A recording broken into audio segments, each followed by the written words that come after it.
Another day, another basketball stories na naman ang pagkikwentuhan natin.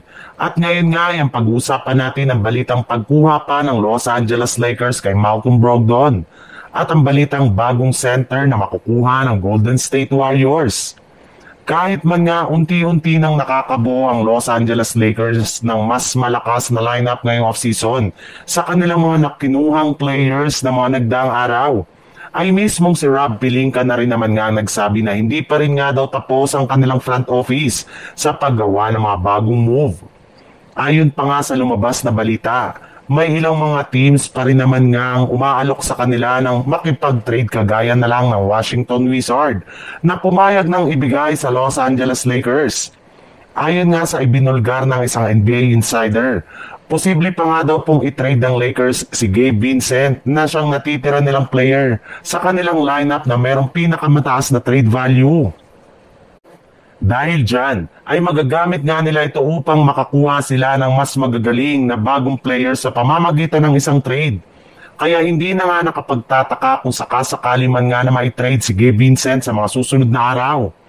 In fact, maaari nga daw nila natanggalin si Gabe Vincent para lamang makuha si Malcolm Brogdon mula sa Washington Wizards na isa pa rin sa mga natitirang pinakamagaling na player na kasalukuyang available ngayon sa trade market.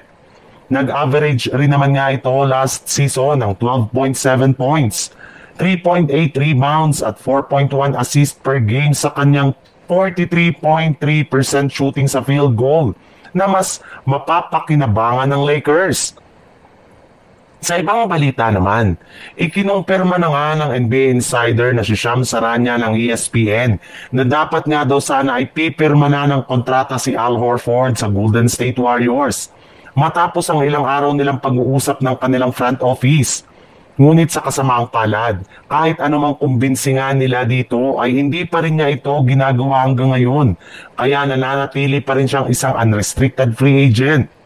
Ibig sabihin, mukhang ayaw talaga ni Horford na maglaro sa Golden State Warriors kahit man magkaroon man siya dito ng malaking oportunidad na makakuha ng isa pang kampyonato next season. Kaya no choice nga talaga ngayon ng Warriors kundi maghanap ng bagong center na ipangpapalit nila kay Al Horford. And since nga nagkakaubusan na ng mga magagaling na big man sa free agency ng mga nagdaan, ay mahihirapan nga sila dito na makakuha ng bagong batang sentro. Kaya no choice nga sila kundi maghanap ng center sa pamamagitan ng isang trade. At isa nga sa mga target nila dito ay si Onyeka Okongwu mula sa Atlanta Hawks, gamit ang kanilang mga player na sina Buddy Hield at Jonathan Kuminga.